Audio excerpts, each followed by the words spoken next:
இது சாத்தியமே இல்ல அப்படின்னு எல்லாருமே சொன்னாங்க.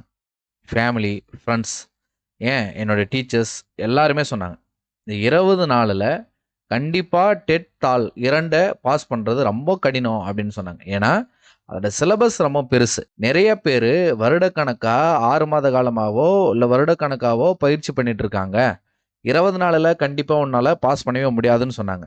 ஆனா, எனக்குள்ள ஒரு நம்பிக்கை சொல்லிக்கிட்டே இருந்தது, கண்டிப்பா உன்னால இத பாஸ் பண்ண முடியும் அப்படின்னு. அதனால, எனக்காக நானே ஒரு மெத்தட உருவாக்கிக்கிட்டு, அதுல சக்சஸும் ஆனேன். இப்போ இந்த வீடியோவுல உங்களுக்கு நான் அத தான் சொல்லப் போறேன். நான் வழக்கமா சொல்லப் போற யோசனைகள மட்டும் இல்லாம, ஒரு புது மெத்தடையும் உங்களுக்கு நான் இதுல சொல்லப் போறேன். நீங்க படிக்கிறதுக்கு ரொம்ப தயாரா இருந்தீங்க அப்படின்னா, இந்த வீடியோவ முழுசா பாருங்க. ஒரு நொடி எதார்த்தமா யோசிச்சு பார்ப்போம். அழுத்தம் மிக அதிகம் தான். டெட் பேப்பர் 2 என்பது தமிழ்நாட்டுல 6த்லேருந்து 8த் ஸ்டாண்டர்ட் வரைக்கும் டீச் பண்றதுக்கான ஒரு ஜாப்ன்னு நமக்கு எல்லாருமே தெரியும். இது வெறும் எலிஜிபிலிட்டி மட்டும் தான். இதுல 11 வயதிலிருந்து 14 வயது வரையிலான குழந்தைகள உளவியல நம்ம ஆழமா புரிஞ்சுக்கணும். அப்போ நீங்க எஜுகேஷனல் சைக்காலஜில படிக்க வேண்டியது, அந்த வயதுடைய குழந்தைகளுடைய மனநிலை எப்படி இருக்குன்றதுக்கான தியரீஸ தான் நம்ம படிக்கணும். 2 மொழி 1 30 மதிப்பெண்கள் தமிழிலிருந்து நம்மளுக்கு வரப்பொழுது, அப்போ நீங்க 6ஆம் வகுப்பிலிருந்து 10ஆம் வகுப்பு வரை உள்ள புத்தகங்கள ஒரு வரி விடாம படிச்சிருந்தாலுமே போதுமானது. மொழி 2 ஆங்கிலம். இதுக்கும் 30 மார்க்கு கம்பல்சரி. அதே 6த் ஸ்டாண்டர்ட்லேருந்து 10த் ஸ்டாண்டர்ட் வரைக்கும் இருக்கக்கூடிய ஒரு லைன் விடாம எல்லா லெசனையும் நீங்க படிச்சிருந்தீங்க அப்படின்னாக்கா, அடுத்து வரப்போற டிப்ஸும் உங்களுக்கு ரொம்ப ஈஸியா இருக்கும். பிறகு ரொம்ப பிரம்மாண்டமான முதன்மை தாள். இந்த கணிதம் மற்றும் அறிவியல் அல்லது பிறகு வர்றது தான் ரொம்ப பிரம்மாண்டமானது. இதுதான் நம்மளுடைய மேஜர் சப்ஜெக்ட். இதுல சயின்ஸ் ஸ்ட்ரீமா இருக்கக்கூடியவங்க மேத்ஸ் மற்றும் சயின்ஸ படிப்பாங்க. ஆர்ட்ஸ் ஸ்ட்ரீமா இருக்கக்கூடியவங்க சோசியல் சயின்ஸ படிப்பாங்க.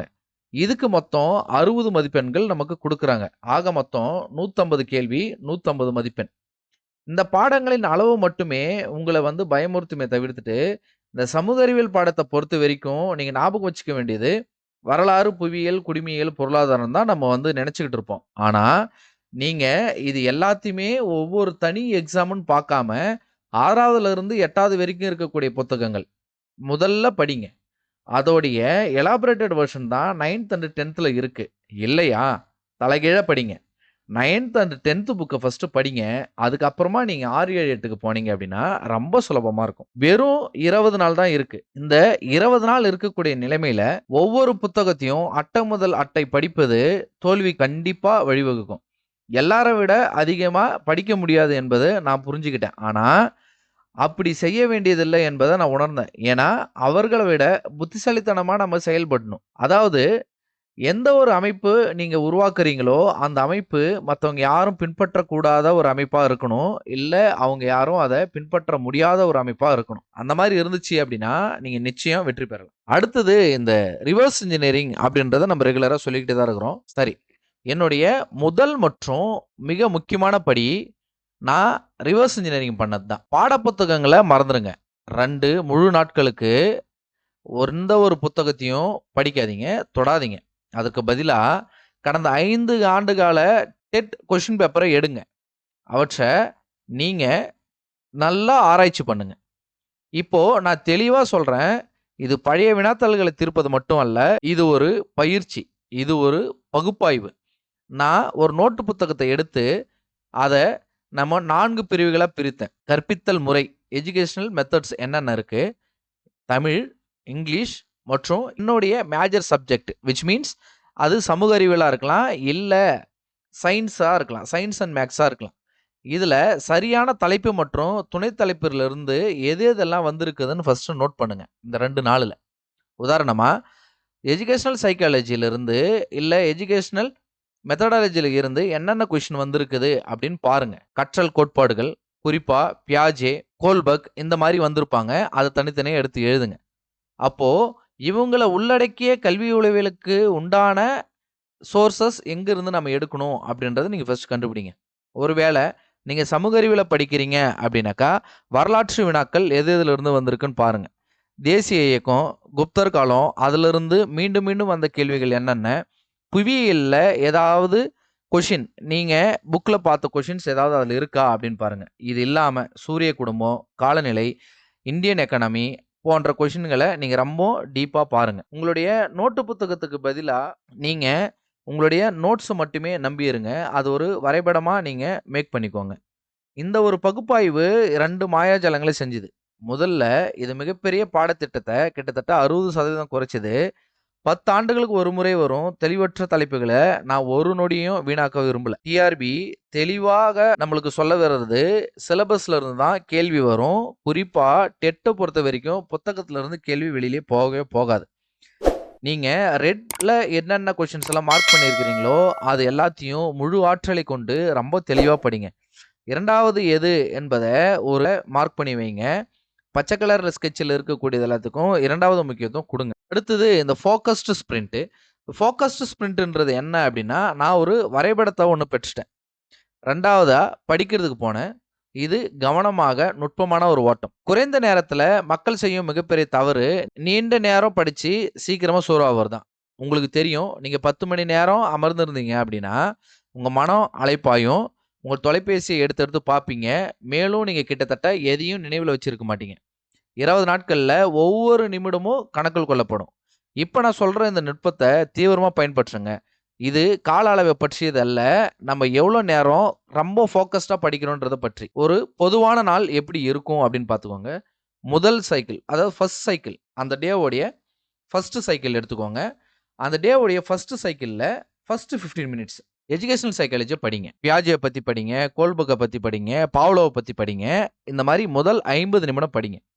அடுத்து 10 நிமிடம் எழுந்து அந்த ரூமை விட்டு வெளியில் வாங்க. கொஞ்ச நேரம் நடங்க, ரிலாக்ஸ் பண்ணுங்க. ஃபோனை மட்டும் கையில் எடுக்காதீங்க. செகண்ட் சைக்கிள், அடுத்த 50 நிமிடம் சமூக அறிவியலை படிங்க. 1885லேருந்து 1915 வரை இருக்கக்கூடிய இந்திய தேசிய இயக்கங்களுடைய முக்கிய நிகழ்வுகளை படிங்க. 50 நிமிடம் படிச்சிட்டிங்க. 10 நிமிடம் திரும்ப ரிலாக்ஸ் பண்ணுங்க. தேர்ட் சைக்கிள், திரும்ப 50 நிமிடம் படிங்க. தமிழில் இலக்கணம், குறிப்பாக சந்தி இலக்கணம், இந்த மாதிரி டாபிக்ஸை நீங்கள் பாருங்கள். அடுத்த 10 நிமிடம் இடைவெளி விடுங்க. அப்போது ஒரு நாளைக்கு 8 முதல் 10 சைக்கிளில் நீங்கள் இலக்காக கொண்டீங்க அப்படின்னாக்கா, அதாவது சுமார் 8 மணி நேரமே நான் படித்தேன். ஆனால் அந்த 8 மணி நேரம் ரொம்ப கவனமாக தூய்மையாக படிச்சிருந்தேன். நீங்கள் எடுக்க போகிற அந்த 10 நிமிடம் கேப் என்பது டைம் வேஸ்ட்டுன்னு நினைக்காதீங்க. அதுதான் உங்களுக்கு கொடுக்கக்கூடிய பூஸ்டப். நீங்கள் இந்த 8 மணி நேரத்தை ரொம்ப சரியாக அன்டைலூட்டடாக நீங்கள் படிச்சிங்க அப்படின்னாக்கா, நீங்கள் எடுத்துக்கக்கூடிய அந்த 10 மினிட்ஸ் பிரேக் என்பது உங்களுக்கு ரொம்ப பவர்ஃபுல்லாக இருக்கும். நீங்கள் எடுக்க போகிற அந்த 10 நிமிஷம் பிரேக்கில் ஃபோனை கண்டிப்பாக எடுக்கக்கூடாது.